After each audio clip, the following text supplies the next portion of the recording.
For better experience, please rotate your mobile at 90 degrees. నమస్తే DSC అభ్యర్థులారా, DSC preparation 2025కు స్వాగతం.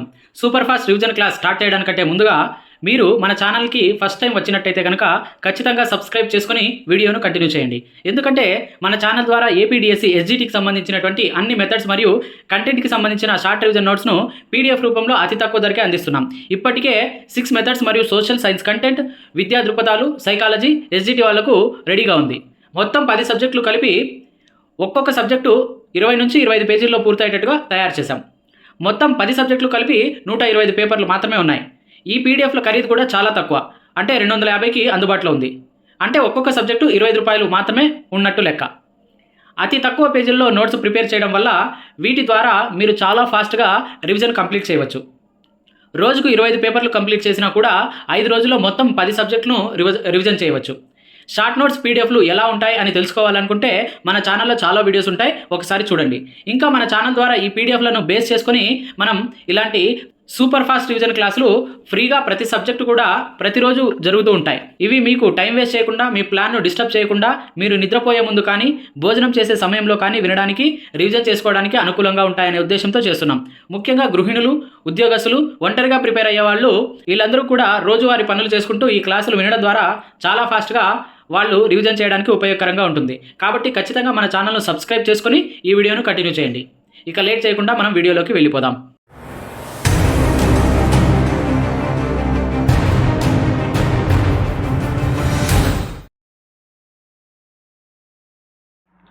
షార్ట్ రివిజన్ నోట్స్లో ఈరోజు మనం 13వ పేజ్ నెంబర్లో ఉన్నాం.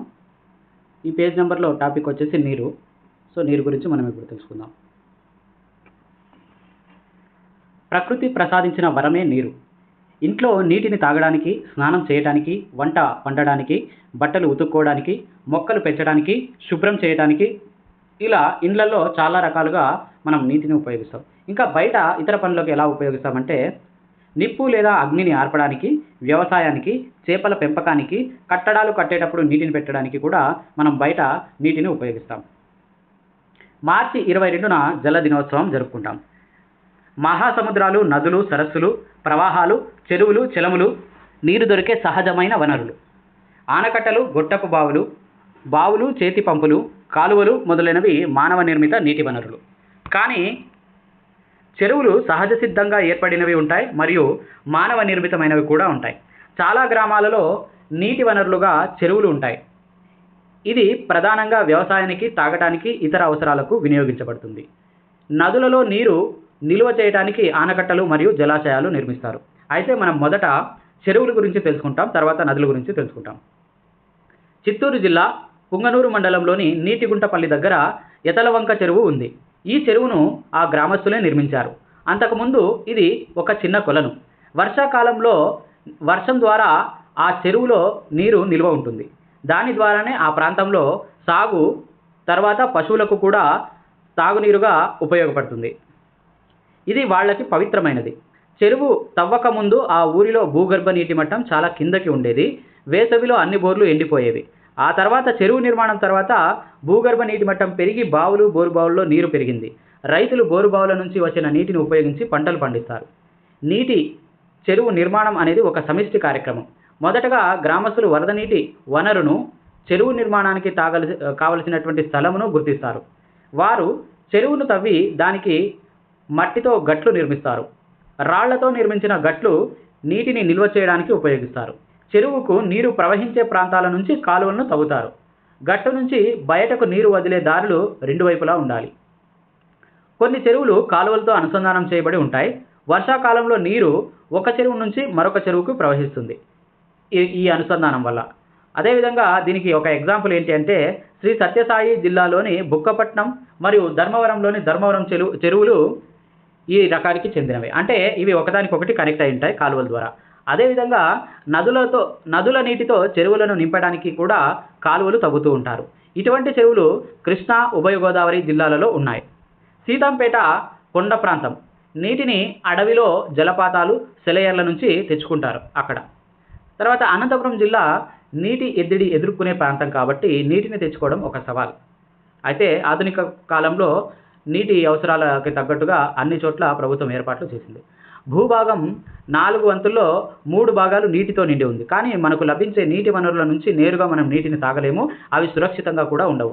సీలు వేయని లేదా సీసాలలో ప్యాకెట్లలో చాలా కాలం నిల్వ ఉంచిన నీటిని అసలు ఉపయోగించకూడదు. చెరువులోని నీటిని అలాగే తాగితే మనకు టైఫాయిడ్, కలరా మరియు నీళ్ల విరేచనాలు వంటి వ్యాధులు వస్తాయి. కాబట్టి మనం తాగే నీరు శుభ్రంగాను, సూక్ష్మజీవులు లేకుండాను ఉండాలి. నీటిని శుద్ధి చేయడానికి అత్యంత సాధారణ పద్ధతి మరిగించడం. తాగే ముందు కాచి చల్లార్చినటువంటి నీటిని తాగవచ్చు. శుద్ధి చేసే సాధనాలు నీటి వడపోత సాధనాల ద్వారా కూడా నీటిని శుద్ధి చేయవచ్చు. నీటిని శుభ్రమైన మూత ఉండే పాత్రలో నిల్వ చేయాలి. ఇప్పుడు నీరు ఇంతకుముందు ఎలా కలుషితమవుతుంది అనేటువంటి కేస్ స్టడీ, గంగా నది కేస్ స్టడీ ద్వారా చూసాము. ఇంకా ఏ రకంగా అవుతుందో చూద్దాం. ఇక్కడ చెరువులో గ్రామంలోని ప్రజలు చెరువులోనే స్నానం చేయటం, బట్టలు ఉతకటం, పశువులను, వాహనాలను కడగటం వంటివి చేస్తుంటారు. కొందరు ఇంటిలోని వ్యర్థాలను, చనిపోయిన జంతు కళేబరాలను కూడా చెరువులో వేస్తుంటారు. కొంతమందికి మరుగుదొడ్లు లేకపోవటం వలన చెరువు గట్లపై మల విసర్జన చేస్తారు. ప్రతి సంవత్సరం గ్రామస్తులు గణేష్ విగ్రహాలను చెరువులో నిమజ్జనం చేస్తారు. వాటి రంగులలోని విష పదార్థాలు నీటితో చేరి నీటిని కలుషితం చేసి చేపలకు చనిపోవడానికి కారణమవుతుంది. ఇళ్ల నుంచి వెలువడేటువంటి మురుగునీటిని కూడా చెరువుల్లోనికి విడుదల చేస్తున్నారు. ఈ రకంగా కర్మాగారాల నుంచి వెలువడే రసాయన వ్యర్థాలు కూడా చెరువుల నీటిని మరియు భూగర్భ జలాలను కూడా కలుషితం చేస్తున్నాయని మనం తెలుసుకున్నాం. ఇటువంటి చెరువుల నీటిని తాగిన ప్రజలకు వ్యాధులు, అనారోగ్యం కలుగుతాయి. ఇటీవల ప్రజలు నీటి కాలుష్య నియంత్రణకు అనేక కార్యక్రమాలు చేపడుతున్నారు. అందులో మనం కొన్ని విషయాలు ఇప్పుడు తెలుసుకుందాం. చెరువులోని నీటిని శుద్ధి చేయడంలో కొన్ని దశలు ఉంటాయి. 1. చెరువు లేక నది నుంచి నీరు పెద్ద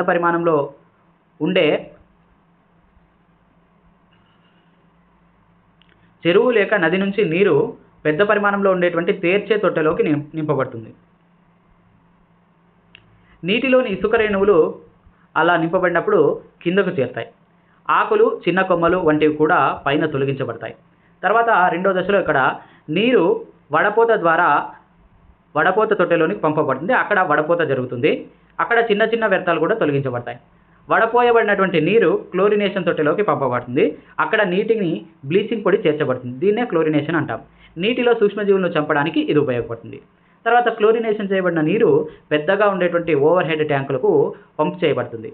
సో ఓవర్ హెడ్ ట్యాంకుల నుంచి పైపుల ద్వారా నీరు ఇళ్లకు సరఫరా చేయబడుతుంది.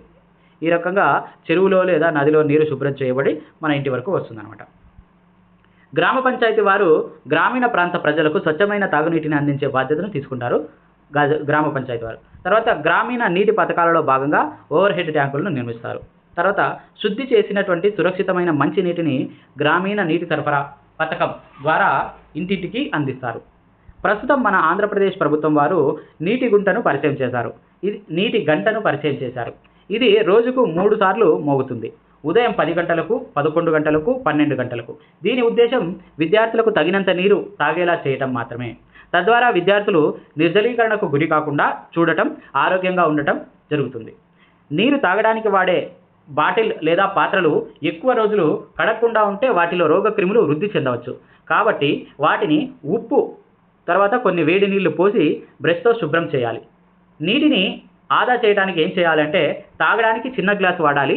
ఒక పాత్రలో నీరు పోసి పండ్లు, కూరగాయలు కడుగుతారు. పారే కొలాయి కింద కడిగి నీటిని వృధా చేయకూడదు. బకెట్ నిండా నీరు పారేలా చేయకూడదు. దంతాలు శుభ్రం చేసుకునేటప్పుడు, దుస్తులు ఉతికేటప్పుడు, స్నానం చేసేటప్పుడు నీరు వాడిన వెంటనే కొలాయి కట్టేయాలి. గొట్టాలు, సాకెట్లు కారకుండా ఎప్పటికప్పుడు తనిఖీ చేస్తూ ఉండాలి. నీటి ట్యాంకులు నిండిన వెంటనే విద్యుత్ మోటార్ ఆఫ్ చేయాలి. నీటి వృధా చేయవద్దని అవగాహన కలిగించాలి. దానికోసం నినాదాలు రాసి ప్రదర్శించవచ్చు. నీటి పాత్రలపై నీరు పొరలనివ్వకూడదు. అంతకు ముందే కొలాయి కట్టివేయాలి. కొందరు చెరువులను ఆక్రమించి పంట పొలాలుగా మార్చి సాగు చేస్తున్నారు. మరికొందరు ఇళ్లు కట్టుకుంటున్నారు. కాబట్టి చెరువులో ప్రవహించవలసినటువంటి నీటి మార్గాలు మూసుకుపోయి ఫలితంగా వర్షాకాలంలో కూడా చెరువులోకి నీరు ప్రవహించకపోవటం వల్ల ఆ ప్రవాహమంతా నివాస ప్రాంతాల వైపు వచ్చి వరదలు రావటం జరుగుతుంది.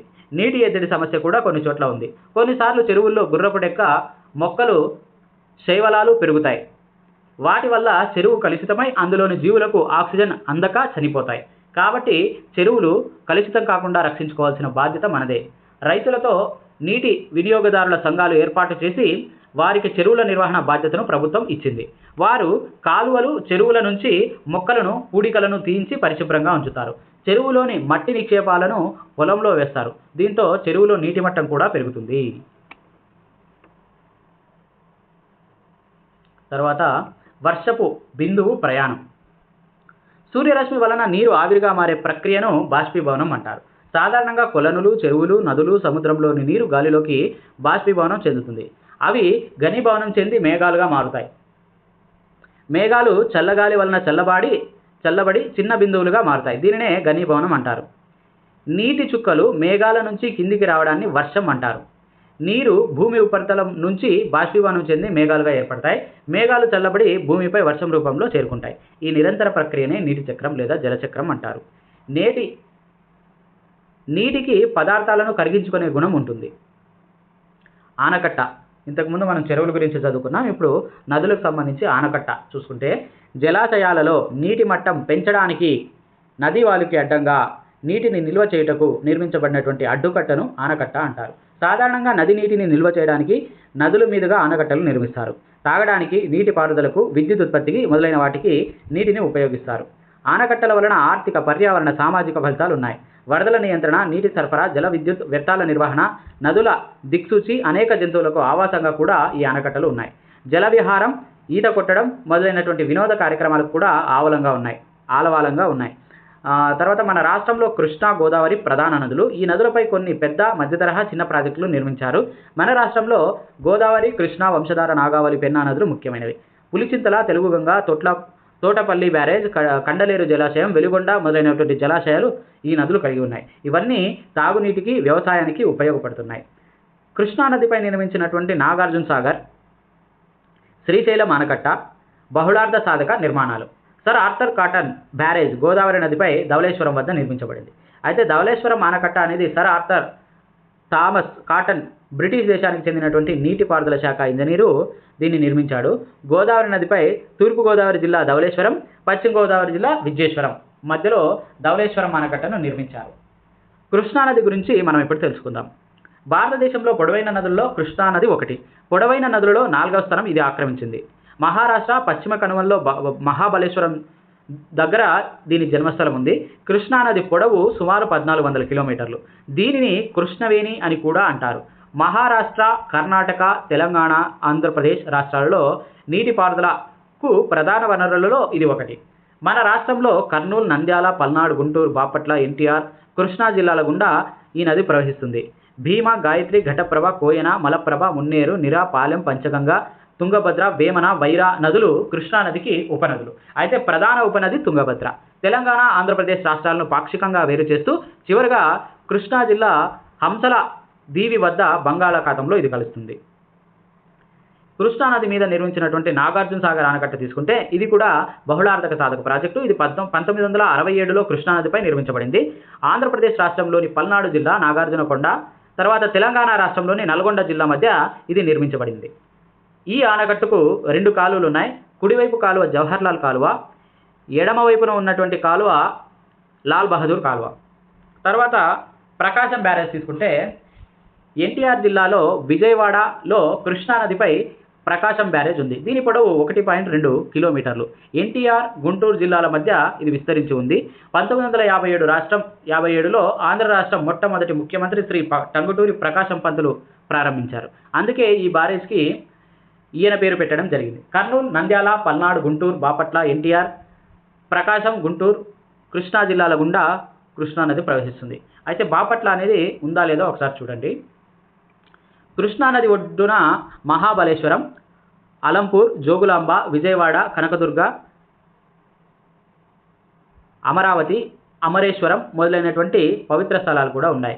కృష్ణానది ఒడ్డున మహాబలేశ్వరం, అలంపూర్, జోగులాంబ, విజయవాడ, కనకదుర్గ, అమరావతి, అమరేశ్వరం మొదలైనటువంటి పవిత్ర స్థలాలు ఉన్నాయి.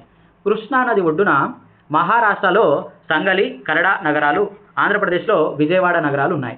ఆంధ్రప్రదేశ్లో ముఖ్యమైన నదులు పెన్నా, కృష్ణా, గోదావరి, నాగావళి, వంశధార.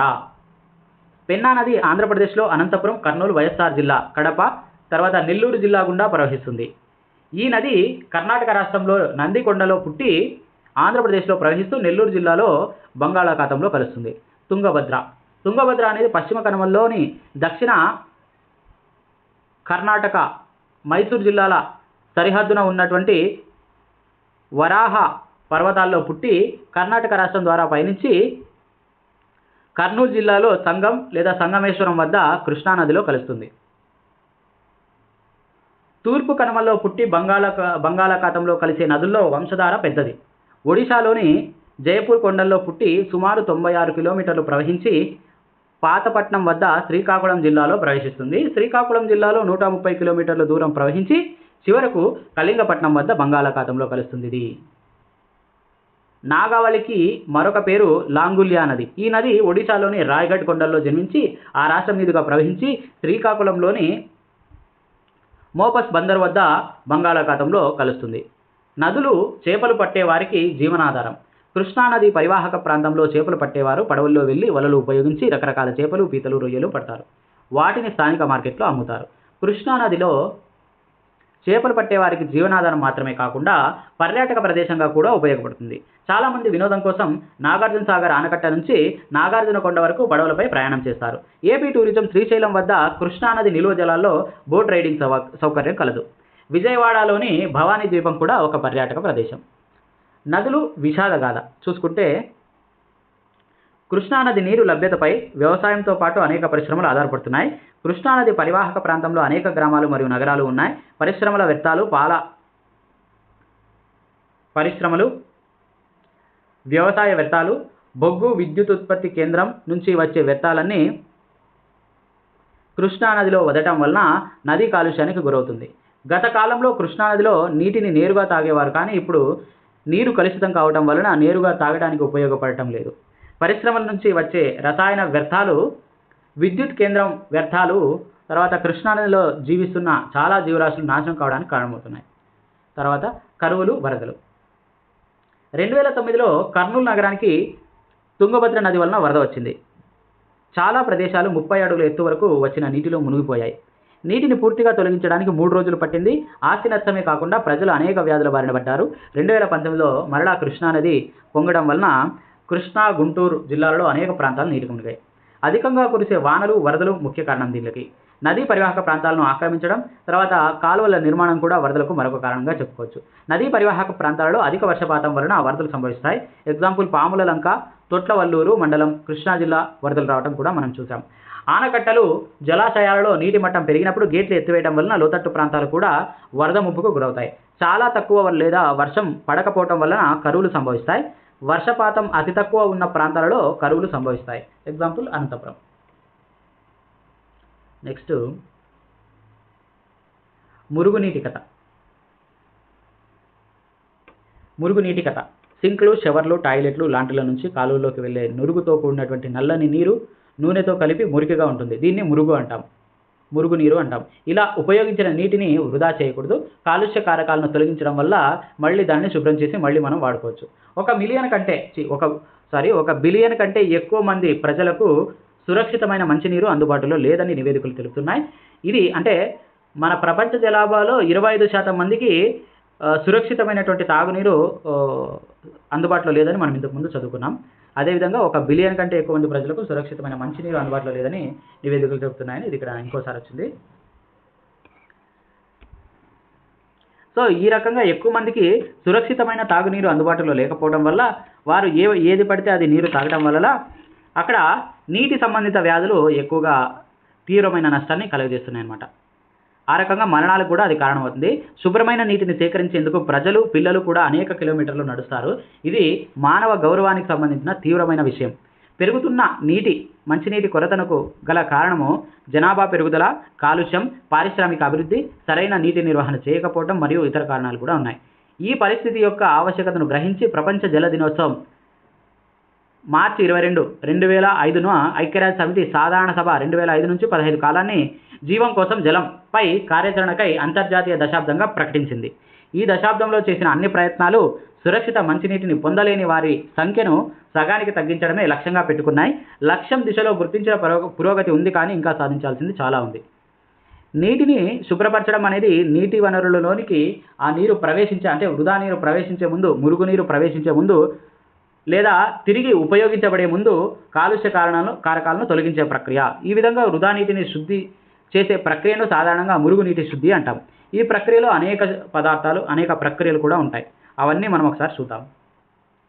మురుగునీరు అంటే ఇల్లు, పరిశ్రమలు, ఆసుపత్రులు, కార్యాలయాలు వంటి వాటి నుంచి విడుదలయ్యే వృధా నీటిని మురుగునీరు అంటారు. ఇది తుఫాన్ లేదా భారీ వర్షం సమయంలో వీధిలో ప్రవహించే వర్షపు నీటిని కూడా కలిగి ఉంటుంది.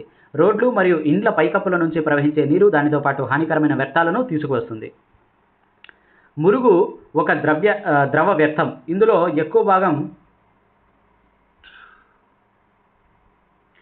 ఎక్కువ భాగం నీరు, కరిగిన మరియు తేలియాడే మలినాలను కలిగి ఉంటుంది.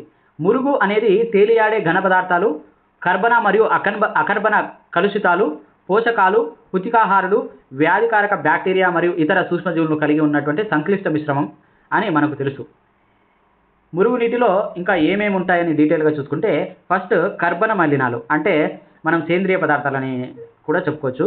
మానవ మలం, జంతువుల వ్యర్థాలు, నూనెలు, యూరియా, పురుగు మందులు, కలుపు సంహారకాలు మరియు పండ్లు, కూరగాయల వ్యర్థాలు మొదలైనటువంటివి. తర్వాత అకర్బన పదార్థాలు తీసుకుంటే నైట్రేట్లు, ఫాస్ఫేట్లు, లోహాలు. పోషకాలు తీసుకుంటే ఫాస్ఫరస్, నైట్రోజన్. ఇంకా బ్యాక్టీరియా తీసుకుంటే కలరా వ్యాధిని కలిగించే విబ్రియో కలరా. కలరా వ్యాధి విబ్రియో కలరా ద్వారా వస్తుంది. ఇది మురుగునీరులో ఉంటుంది. తర్వాత టైఫాయిడ్ని కలిగించే సాల్మొనెల్లా పారాటైఫై అనేది టైఫాయిడ్ని కలిగించే జీవి అనమాట. తర్వాత ఇతర సూక్ష్మజీవులు తీసుకుంటే విరోచనాలను కలిగించే ప్రోటోజోన్లు కూడా దీంట్లో ఉంటాయన్నమాట మురుగునీటిలో. ఇప్పుడు నీరు తాజాగా అయ్యే విధానం ఒక సంఘటనాత్మక ప్రయాణం. అది మనము ఒక ఎగ్జాంపుల్ ద్వారా, ఒక శాంపుల్ ద్వారా, లేదంటే ఒక మోడల్ ద్వారా మనము చూసుకుంటే, నీరు ఇళ్లకు చిన్న పైపుల ద్వారా సరఫరా అయితే వాటిని వినియోగించిన తర్వాత పెద్ద పైపుల ద్వారా నీటిని శుద్ధి చేసే ప్రాంతానికి తరలిస్తారు. వీటిని మురుగునీటి గొట్టాలని అంటాం. ఈ వ్యవస్థని మురుగునీటి వ్యవస్థ అంటారు. ఇది మురుగునీటిని ఉత్పత్తి చేసే ప్రదేశం నుంచి పారవేసే ప్రదేశం వరకు, అంటే మురుగునీటి శుద్ధి ప్రాంతం వరకు తీసుకువెళ్ళే ఒక రవాణా వంటిది. మురుగునీటి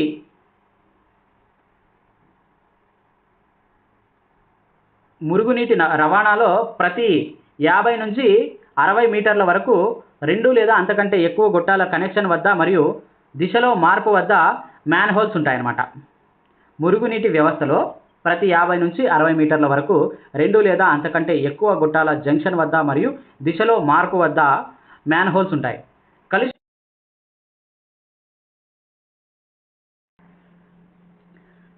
కలుషితమైన నీటిని శుద్ధి చేసే ప్రక్రియ మనం చూసుకుంటే, మురుగునీటి శుద్ధి కర్మాగారంలో జరిగే ప్రక్రియలను అర్థం చేసుకోవడానికి దానిని పోలిన వ్యవస్థను మనం ఒక టెస్ట్ ట్యూబ్లో క్రియేట్ చేయవచ్చు. ఆ రకంగా క్రియేట్ చేయడానికి మనకి ఒక 4 నమూనాలు తీసుకుందాం. ఆ 4 నమూనాల్లో ఫస్ట్ టెస్ట్ ట్యూబ్లో మొదటి నమూనా తీసుకుంటే, ఒక పెద్ద గాజు జాడీలో 3/4 వంతు నీరు నింపి దానికి కొన్ని మురికిగా ఉన్నటువంటి కర్బన పదార్థాలైనటువంటి గడ్డి, నారింజ తొక్కలు, కొద్దిగా డిటర్జెంట్ పౌడరు మరియు కొన్ని చుక్కల సిరా లేదా ఇతర రంగులను కలపాలి. జాడీకి మూత పెట్టి బాగా కదిలించి మిశ్రమాన్ని 2 రోజుల పాటు ఎండలో ఉంచాలి. 2 రోజుల తర్వాత మిశ్రమాన్ని కదిలించి పరీక్ష నాళికలో కొద్దిగా తీసుకోవాలి. ఇది నమూనా 1. తర్వాత నమూనా 2లో అక్వేరియంలో ఉపయోగించే ఏరేటర్ను ఉపయోగించి గాజు జాడీలోనికి మనం గాలిని పంపించి వాయు ప్రసరణ కోసం కొన్ని గంటల పాటు ఏరేటర్ను రాత్రంతా ఉంచాలి. ఏరేటర్ లేకపోతే యాంత్రికంగా మిశ్రమ కడ్డీ లేదా మిశ్రమ పరికరం ఉపయోగించి చాలాసార్లు కదిలించాల్సి ఉంటుంది. ఇలా చేసిన తర్వాత మరుసటి రోజు వాయు ప్రసరణ పూర్తయినప్పుడు మరొక పరీక్ష నాళికలో కొద్దిగా నీటి నమూనాను తీసుకోవాలి. అది నమూనా 2. తర్వాత వడపోసిన ద్రావణం నమూనా. ఒక వడపోత కాగితాన్ని శంకు ఆకారంలో మడిచి కాగితాన్ని తడి చేసి గరాటులో అమర్చాలి. గరాటును స్టాండ్కు అమర్చి దాని కింద ఒక బీకరు పెట్టాలి. ఇప్పుడు గరాటులో ఇసుక, సన్నటి రాళ్ళు, మధ్యస్థంగా ఉండే గులకరాళ్ళు పొరలుగా పేర్చి ఒకదాని తర్వాత ఒకటి ఆ రకంగా నింపాలి. అసలైన వడపోత యంత్రంలో వడపోత కాగితంను ఉపయోగించరు, కానీ ఇసుక పొరలు చాలా మీటర్ల లోతులో ఉంటాయి. గాజు జాడీలో మిగిలిన వాయు ప్రసరణ జరిగిన ద్రవాన్ని వడపోత ద్వారా బీకర్లో పోసి, వడపోసిన తర్వాత ద్రావణం స్పష్టంగా లేకుంటే స్పష్టంగా నీరు వచ్చే వరకు ద్రావణాన్ని వడపోయాలి. వడపోసిన ద్రావణాన్ని ఇంకొక పరీక్ష నాళికలో తీసుకోవాలి. సో అది నమూనా నెంబర్ 3. ఇప్పుడు వడపోసిన ద్రావణం ఉంది కదా, దీనికి 4వ పరీక్ష నాళికలో తీసుకొని క్లోరిన్ టాబ్లెట్లు చిన్న ముక్కను దానిలో వేసి నీరు స్పష్టంగా వచ్చే వరకు బాగా కలపాలి. వాయు ప్రసరణ తర్వాత ద్రావణంలో మనం ఏం గమనించాం, తర్వాత వాయు ప్రసరణ అనేది వాసనని మార్చిందా, ఇంకా ఇసుక ఫిల్టర్ ద్వారా ఏం తొలగించబడింది, క్లోరిన్ రంగును తీసివేసిందా, క్లోరిన్కు వాసన ఉందా, ఇది మురుగునీటిని కంటే లేదంటే మురుగునీటి కంటే దుర్గంధంగా ఉందా, ఇలాంటి ప్రశ్నలన్నీ మనకి ఇప్పుడు క్లారిటీ వచ్చే అవకాశం ఉంది. ఒకసారి చూద్దాం. మురుగునీటి శుద్ధి కర్మాగారం, వేస్ట్ వాటర్ ట్రీట్మెంట్ ప్లాంట్. మురుగునీటి శుద్ధి భౌతిక మరియు రసాయన జీవ సంబంధమైనటువంటి ప్రక్రియలు ఉంటాయి దీంట్లో. ఇవి నీటిని కలుషితం చేసిన భౌతిక రసాయన జీవ సంబంధ పదార్థాలను తొలగిస్తాయి. సో ఫస్ట్ ఏంటంటే మురుగునీరు బార్ స్క్రీన్ల గుండా పంపబడుతుంది. గుడ్డలు, కర్ర ముక్కలు, డబ్బాలు, ప్లాస్టిక్ సంచులు, నాప్కిన్లు వంటి పెద్ద పెద్ద వస్తువులు ఇక్కడ తొలగించబడతాయి. తర్వాత నీరు దుమ్ము, ఇసుక తొలగించు ట్యాంక్లోకి వెళుతుంది. ఇక్కడ ఇసుక, దుమ్ము, గుల్లకరాళ్ళు అడుగున చేరుకుంటాయి. దీనికోసం నీటి ప్రవాహాన్ని తగ్గిస్తారు. తర్వాత ఒకవైపు వాలుగా ఉండేటువంటి పెద్ద ట్యాంకులోకి నీరు పంపబడుతుంది. మలం వంటి ఘన పదార్థాలు ట్యాంకు అడుగుభాగాన చేరుతాయి. దీనిని స్క్రాపర్ అనే పరికరం ద్వారా తొలగిస్తారు. దీనిని ద్రవరూప స్లడ్జ్ లేదా బురద అంటాం. పైకి తేలియాడే నూనె, గ్రీజ్ వంటి పదార్థాలను స్కిమ్మర్లతో తొలగిస్తారు. స్పష్టంగా కనపడే ఈ నీటిని శుద్ధ జలం అంటాం. బురద ఒక ప్రత్యేక ట్యాంకుకు బదిలీ చేయబడుతుంది. అక్కడ అదే అవాయు బ్యాక్టీరియా ద్వారా కుళ్ళిపోయేటట్లు చేస్తారు. ఈ ప్రక్రియలో ఉత్పత్తి చేయబడినటువంటి బయోగ్యాస్ ఇంధనంగా ఉపయోగించవచ్చు లేదా విద్యుత్తును ఉత్పత్తి చేయడానికి ఉపయోగించవచ్చు. తర్వాత 4వ స్టెప్ ఏంటి అంటే వాయు సహిత బ్యాక్టీరియా వృద్ధి చెందడానికి సహాయం చేయడానికి గాలిని శుద్ధి చేసిన నీటిలోకి పంపుతారు. ఇలా చేయడం వల్ల నీటిలో మిగిలిపోయినటువంటి మానవ వ్యర్థాలను, ఆహార వ్యర్థాలను, సబ్బులు మరియు ఇతర వ్యర్థాలన్నింటినీ బ్యాక్టీరియాలు వినియోగించుకుంటాయి. కొన్ని గంటల తర్వాత నీటిలో తేలియాడే సూక్ష్మజీవులు ట్యాంక్ అడుగు భాగానికి చేరి క్రియాశీల మురుగుగా మారుతుంది. తర్వాత పైనున్న నీటిని తొలగిస్తారు. ఈ క్రియాశీల మురుగులో దాదాపు 97% నీరు ఉంటుంది. ఇసుక ఆరబెట్టే పడగలు లేదా యంత్రాల ద్వారా దీంట్లో నుంచి నీటిని తొలగిస్తారు. నేలకు తిరిగి పోషకాలను అందించడానికి ఎండిన మురుగును ఎరువుగా వాడతారు. ఇలా శుద్ధి చేసిన నీటిలో చాలా తక్కువ స్థాయి కర్బన పదార్థాలు మరియు తేలియాడే పదార్థాలు ఉంటాయి. వీటిని సముద్రాల్లోకి కానీ, నదుల్లోకి కానీ లేదా భూమిలోకి కానీ విడుదల చేస్తారు. ప్రకృతి దానిని మరింత పరిశుభ్రపరుస్తుంది. మురుగునీటి చెరువుల వెంబడి యూకలిప్టస్ అంటే నీలగిరి చెట్లను పెంచాలని సూచిస్తారు. ఈ చెట్లు అధిక మురుగు నీటిని వేగంగా గ్రహించి మరియు స్వచ్ఛమైన నీటి ఆవిరిని వాతావరణంలోకి విడుదల చేస్తాయి. కొన్నిసార్లు నీటిని పంపిణీ వ్యవస్థలోనికి విడుదల చేయడానికంటే ముందే క్లోరిన్ మరియు ఓజోన్ వంటి రసాయనాలతో మిగిలి ఉన్నటువంటి ఆ క్రిమిలు ఏవైతే ఉంటాయో వాటిని క్రిమిరహితం చేస్తారనమాట, క్లోరిన్ మరియు ఓజోన్తో. సో ఈ రకంగా నీటి శుద్ధి జరుగుతుంది.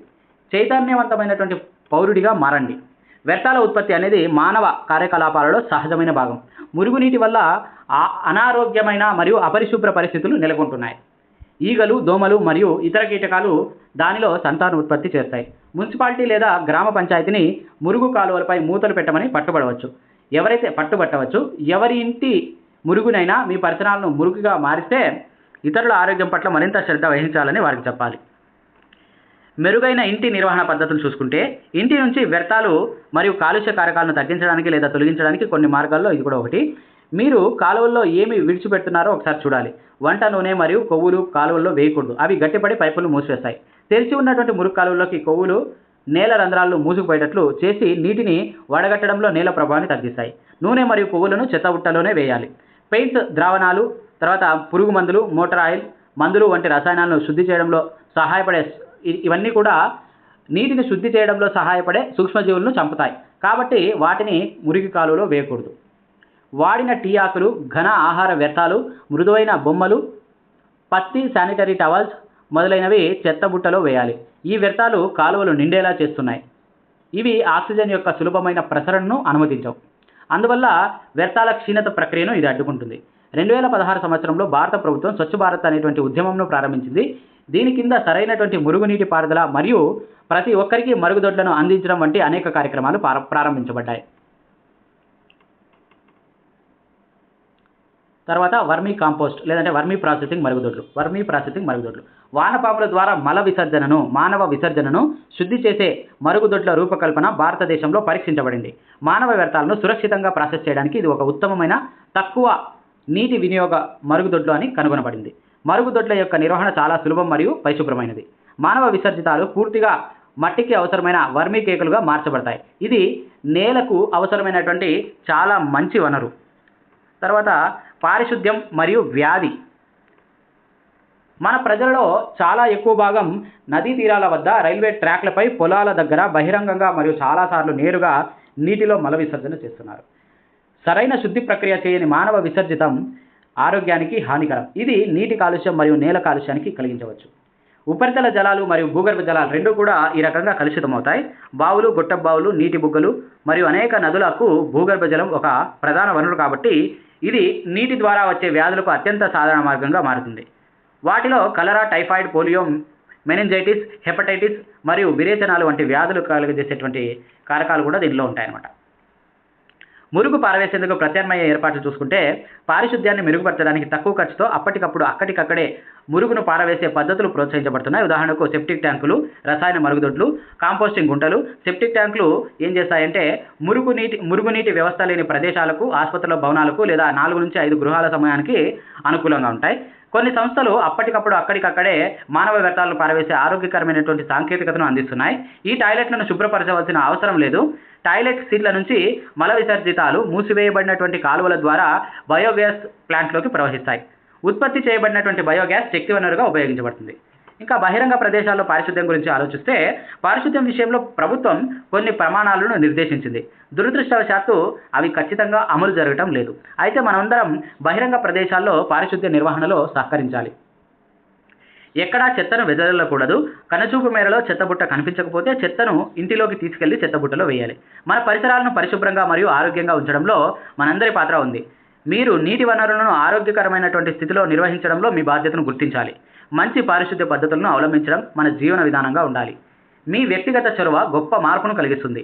మీ శక్తి, ఆలోచనలు మరియు ఆశావాదంతో ఇతరులను ప్రభావితం చేయండి. అంటే మీరు ఈ నీటి కాలుష్యం గురించి కానీ నీరు కాలుష్యం కాకుండా చేయాలి అనేటువంటి విధంగా మీరు ఇతరులను ప్రభావితం చేయవచ్చు. ప్రజలందరూ కలిసి పనిచేస్తే చాలా చేయవచ్చు. సమిష్టి చర్యలో గొప్ప శక్తి ఉంటుంది. మహాత్మా గాంధీ ఏం చెప్పారంటే మానవత్వం మరియు జ్ఞానోదయమైనటువంటి పనులు చేయడానికి ఎవరి కోసం ఎదురు చూడాల్సినటువంటి అవసరం లేదు అని చెప్పారు. భూగ్రహం మీద అత్యంత పేద ప్రజలకు స్వచ్ఛమైన నీరు మరియు పారిశుద్ధ్యాన్ని అందించడం ద్వారా మనం పేదరికం మరియు బాధలను తగ్గించగలం మరియు పిల్లలకి విద్యను అందించగలమని యూనిసెఫ్ చెప్పిందనమాట. ఒక ప్రారంభ ఇంజనీర్ అద్భుతం సింధు లోయ నాగరికత. అంటే పురాతన కాలంలో ఒకటైనటువంటి హరప్పా మరియు మొహంజోదారోలో బహుశా ప్రపంచంలోని మొట్టమొదటి పట్టణ పారిశుద్ధ్య వ్యవస్థ ఉందన్నమాట. నగరంలో వ్యక్తిగతంగా ఇల్లు లేదా ఇళ్ల సమూహాలు బావుల నుంచి నీటిని పొందాయి. స్నానం చేయడానికి ప్రత్యేక గది మరియు మూసి ఉన్నటువంటి మురుగునీటి పారుదల వ్యవస్థతో ప్రధాన వీధుల్లో కాలువలున్నాయి.